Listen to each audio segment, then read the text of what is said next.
అటువంటి ఉత్కృష్టమైనటువంటి మహనీయురాలివి నువ్వు.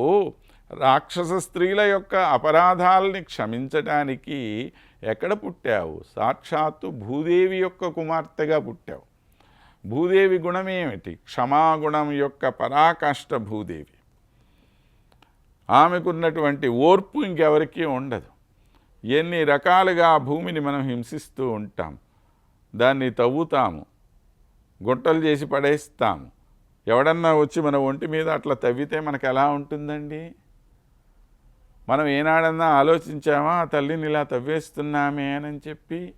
పెద్ద పెద్ద బావులు, చెరువులు అన్నీ తవ్వి తవ్వి తవ్వి తవ్వి తవ్వి ఆత్మని యంత్రాలు తీసుకొచ్చి బోరింగులేసి మరీ లోపలికి కొల్లబొడి చేస్తూ ఉన్నాము.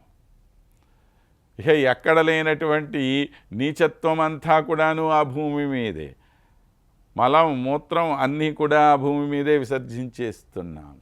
కానీ వీటన్నింటినీ స్వీకరిస్తున్నటువంటిది ఆ భూదేవి.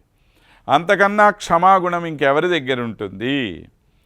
ఇంత క్షమగలిగినటువంటి భూదేవి యొక్క కూతురైన సీతాదేవి ఇంకెంత ఓర్పు కలిగి ఉంటుంది?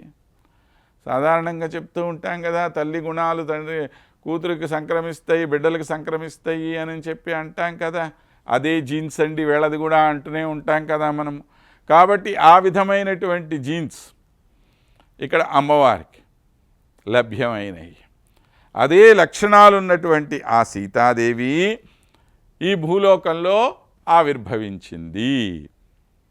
అంటే స్వామికి ఏ విధంగా అయితే శౌర్యము, పరాక్రమము, కోపము ఇవన్నీ కూడాను ఆభరణాలుగా ఉంటాయో, అలాగనే సీతాదేవికి దయ అనేటువంటిది చాలా సహజ సిద్ధమైనటువంటి విషయంగా ఉన్నది.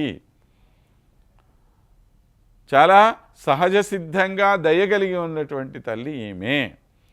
అటువంటి దయాస్వరూపిణి అయినటువంటి అమ్మ ఈమె అనే విషయాన్ని తెలియచేస్తూ ప్రతిబిందుబద్ధ కలిక బ్రహ్మాది విష్కంభకై, ఆ తల్లి యొక్క దయాప్రవాహం, దయా అనేటువంటిది ఒక అద్భుతమైన ప్రవాహంగా అలా ఉరకలెత్తుకుంటూ ముందుకు వస్తూ ఉంటే, ఆ దయాప్రవాహంలో ఒక చిన్న నీటి బిందువు అయినా సరే తమ శిరస్సుల మీద పడితే చాలమ్మా అని చెప్పి పోటీలు పడి మరి ఈ బ్రహ్మదేవుడు కానివ్వండి, రుద్రుడు కానివ్వండి, ఇలాంటి వీళ్ళందరూ కూడాను ఒకళ్ళల్లో ఒకళ్ళు తగులాడుకుంటూ మరి నేను ముందు పోతా, నా మీద ఆ తల్లి యొక్క దయ ప్రసరించని, ఆ దయాబిందువులు నా మీద పడని అని చెప్పి ఒకళ్ళు కలహాలాడుకుంటూ ఈ దేవతలందరూ కూడాను ముందుకు పరిగెత్తుకుంటూ వస్తూ ఉన్నారు తల్లి.